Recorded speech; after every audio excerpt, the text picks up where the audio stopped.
Muy bien, continuamos con más. Esto es El Mundo en 7 días. Ahora tenemos como invitado a Arturo Moscoso, director de la Escuela de Ciencias Políticas y Relaciones Internacionales de la UID, para el análisis de lo que pasó. Expectativa versus realidad.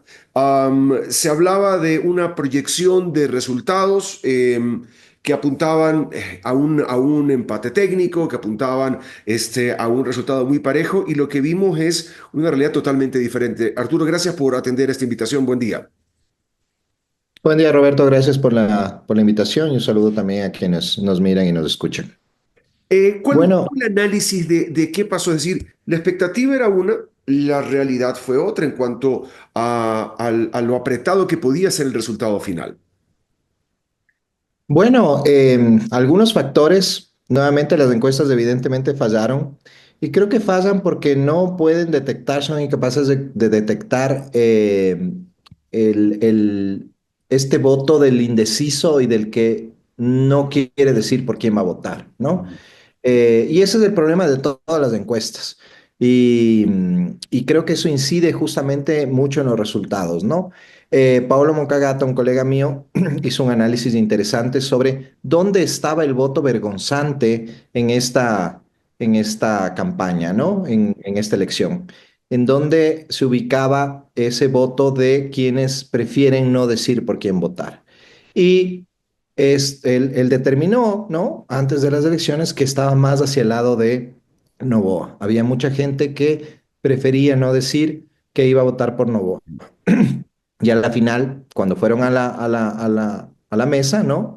Votaron por él. Entonces creo que eso explica no todo evidentemente, pero explica mucho de lo que sucedió el día domingo en esta diferencia tan abultada entre ambos candidatos. Leí el informe, me pareció muy interesante y yo creo que hay mucho de verdad en lo que se exponía ahí. Me pareció muy interesante el tema del voto vergonzante hacia Noboa. Este, por otro lado, tienes factores donde todo aparataje de narrativas probabilísticas que vienen del lado de las encuestas, del lado de los exit polls, es decir, ¿por qué están tan disparatados de un lado al otro? Es decir, he conversado con varias empresas y compañías que realizan este tipo de trabajos y yo sigo cuestionando que me falta el update de entender el nuevo funcionamiento social. Pero más allá de eso, ¿por qué están tan dispares los unos con los otros? Porque al final del día te generan una expectativa en la ciudadanía y cuando ves la realidad, que es un poco en lo que se apalancaba Luisa González al decir, tengo no sé cuántas encuestas que me dan un resultado distinto al que me está dando el resultado oficial del CNE. Sí, esto tiene que ver mucho con algo que Seth Stevens en su famoso libro que se llama Everybody Lies, todo el mundo miente, ¿no? Dice que las encuestas no pueden captar lo que está pensando la gente, ¿no? Lamentablemente no leen la mente. Y en las encuestas comerciales o en las encuestas sobre cultura política, es un poco más fácil captar la verdad de lo que piensa la gente porque no son tan polémicas, ¿no? No, Ujú. no, no hay tanta polémica alrededor. Pero ya cuando las preguntas giran alrededor de temas en que sobre todo hay un asunto que se llama la deseabilidad social, que es el que uno le dice al encuestador o pone en la encuesta cuando es en línea, ¿no? Lo que cree que quiere oír el encuestador Mm. lo que cree que quiere saber, ¿no? Más que lo que está pensando. Entonces, esto siempre altera los resultados. Alterar los resultados en las encuestas son una herramienta importantísima, no les digo que no, sobre todo cuando son comerciales o son de temas ya más de cultura política, no hay tanto ese elemento, aunque sí existe, no hay tanto ese elemento, pero cuando son políticas, ahí ese elemento de no querer sincerarse sube, ¿no?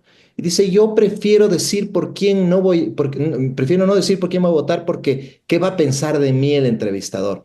¿Qué va a pensar o qué va a decir? No, pues, entonces prefiero, no sé, o voy a votar nulo o voy a votar blanco.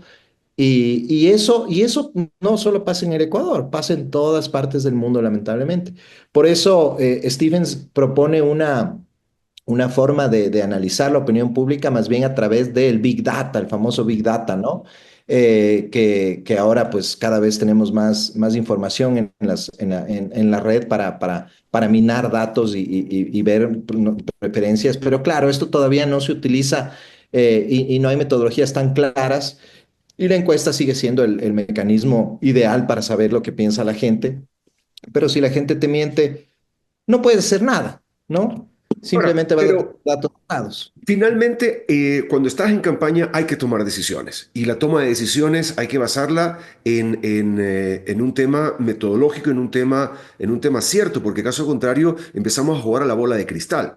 Más allá del análisis puntual del detalle, a grandes rasgos vimos grandes aciertos y grandes errores que se cometieron en cada lado de las candidaturas. ¿Tú crees que eso fue realmente un detonante para que esa distancia se genere? ¿Hubo algún momento en particular o fue la sumatoria de gestores de paz, la sumatoria de desdolarización, la sumatoria de todo ese tipo de generación de momentos que apoyaron a la incertidumbre y al miedo? Sí, por supuesto, porque además otro factor importante que hay que tener en cuenta es de los indecisos de verdad, los Bajaron. indecisos. ¿Viste? El voto blanco bajó significativamente. Claro, baja significativamente y hay más gente que va a votar, porque baja el ausentismo también, eso es interesante. Entonces tú tienes a gente que se decide en último momento, ¿no? Hay quienes se declaran indecisos por lo que ya hemos hablado, por lo que no quieren decir por quién votar, ¿no? Pero hay otros que son indecisos de verdad y que están esperando la inspiración divina o no sé, en el momento de ir a votar. Y claro, todos estos errores que cometió el correísmo le pasaron factura, eso es evidente, porque cometió muchísimos errores. Para empezar, con la candidata que tiene, que es pésima, ¿no? Eso primero. De ahí, el tema de lo que tú has dicho, gestores de paz. El tema de el supuesto acuerdo con Pachacutic, que creo que más le restó que sumó, y eso es evidente en los resultados de la Sierra Centro, ¿no? En donde es apabullante la paliza que le pega Novoa a González, ¿no? Un acuerdo muy criticado por las bases y por los líderes históricos de Pachacutic. El tema de los audios de Verduga, ¿no? El tema de la rana René. El tema del debate, creo que al final sí pesó, ¿no? Creo que también quedó resonando eso en la gente. Y una serie de errores, por un lado, y por el otro lado también una serie de aciertos, ¿no? A pesar de que también cometieron errores. El tema del Campo Sacha fue un error Mm. garrafal que le pudo haber costado la elección, creo yo, Sí. ¿no? En algún Permeó, momento. permeó bastante, pero se logró recuperar, pero sí fue un... Sí, creo que salió bien librado, pero le pudo haber costado la elección, ¿no? Pero por la campaña en territorio, a mí me parece que eso fue fundamental en el tema de ADN, ¿no? Que el presidente viaje y visite a la gente, que vayan a buscar los votos en donde están, ¿no? Ujú. Creo que eso incidió mucho también en el tema, ya un presidente que no tenía el problema de la licencia y toda esa vaina por sus líos con la vicepresidenta, entonces ya pudo hacer campaña de verdad. Y eso cambia la lógica, ¿no? Verle al presidente que va a pedirte tu voto siempre genera más impacto a que veas un TikTok en donde dice voten por mí, ¿no? Totalmente de acuerdo. Ahora, dentro de esto, la distancia que vimos, ¿cómo ves el análisis a hoy, donde tienes a una RC que va perdiendo las tres últimas elecciones, pero más allá de eso, si analizas la data histórica, donde han ganado tradicionalmente en primera vuelta y pierden en segunda. En esta ocasión, pierden en primera vuelta y pierden la elección final. ¿Cuán lapidario puede ser esto para un movimiento que hoy no termina de ver la luz y parece que se jugaran con guerra en contra, es decir, porque todo este tipo de errores de campaña han sido errores que le terminan costando muy, muy caro, ¿no? Sí, bueno, es que hay que entender esto con una lógica un tanto distinta, Roberto, en el sentido de esta primera vuelta que pasó, porque esa primera vuelta es distinta a las otras primeras vueltas en las que compitió y ganó la Revolución Ciudadana. Esta más bien era una especie de tercera vuelta Mm. entre los dos mismos candidatos que disputaron la segunda vuelta anterior, ¿no? Noboa y González, ¿no? Entonces, por eso la votación se polariza entre los dos. Tenemos que tomar en cuenta que casi el 90% de la votación se queda en ellos, ¿no? Y el resto se reparte entre los otros candidatos, con una votación marginal en casi todos los casos, el 5% de ISA, que tampoco es la gran cosa, ¿no? Y entonces, eso explica por qué eh, Novoa gana en primera vuelta por sobre el correísmo, pero gana apenas, Mm, ¿no? Me parece que la diferencia fueron 70.000 votos, alguna cosa así.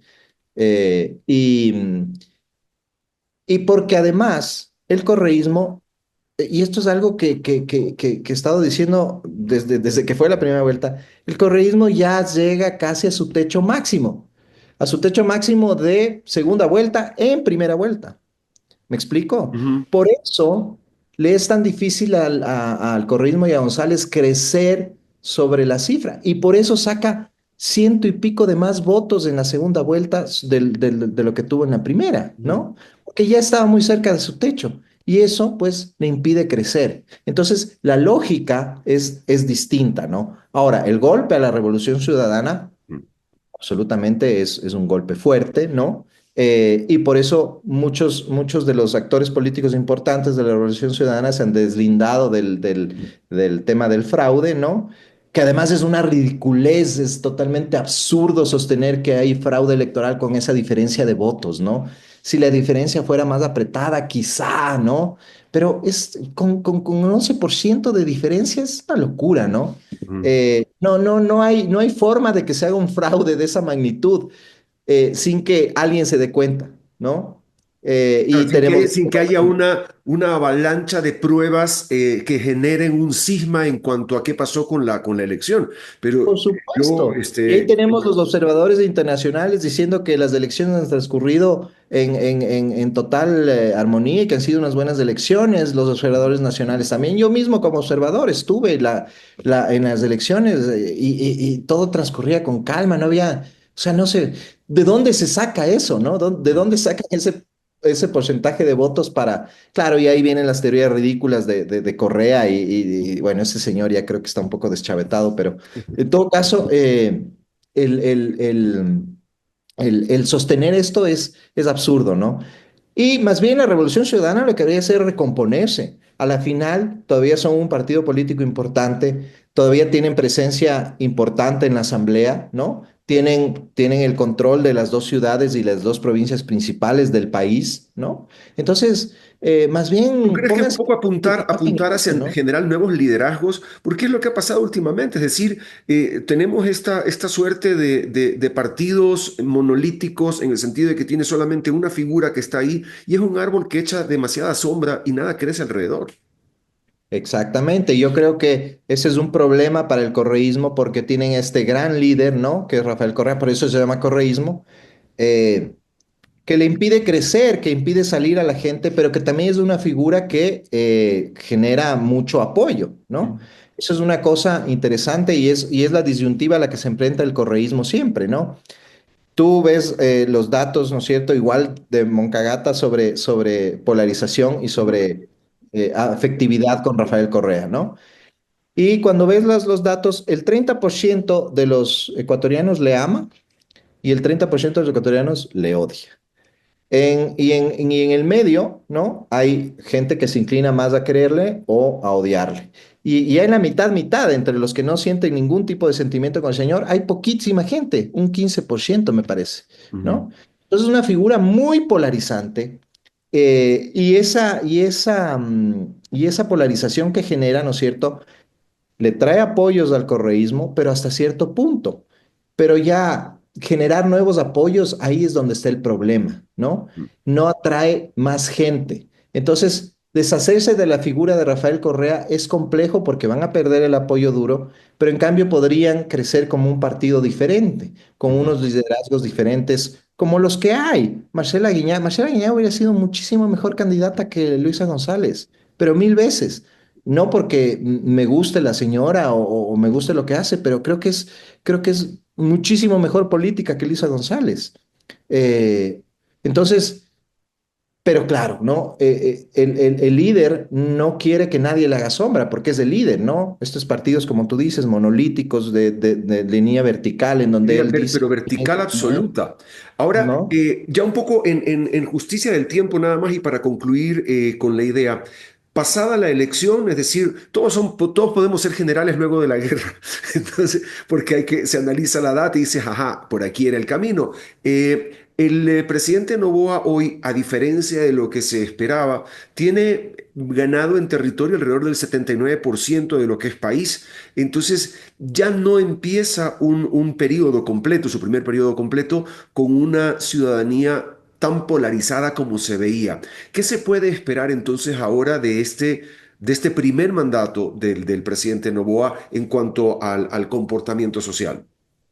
A ver, ojo, ojo, Roberto, yo ahí no estaría de acuerdo porque sí hay polarización y los Sí. resultados nos lo dicen. Que haya ganado en unas provincias no quiere decir que en esas provincias no haya tenido una buena votación el correísmo. Ujú. Ojo, ¿no? Si vemos el mapa pintado en las provincias que gana el uno y que gana el otro, claro, evidentemente son setenta y mayores nueve las por provincias ciento, donde claro, gana. territorialmente Sí. hablando. Pero, pero en esas provincias también hay votación fuerte del correísmo. Entonces seguimos estando en un país polarizado. Y eso, si el presidente no lo toma en cuenta, le puede jugar en contra, Ok. porque ahora tiene 4 años por delante y el capital político de los presidentes se desgasta rápidamente.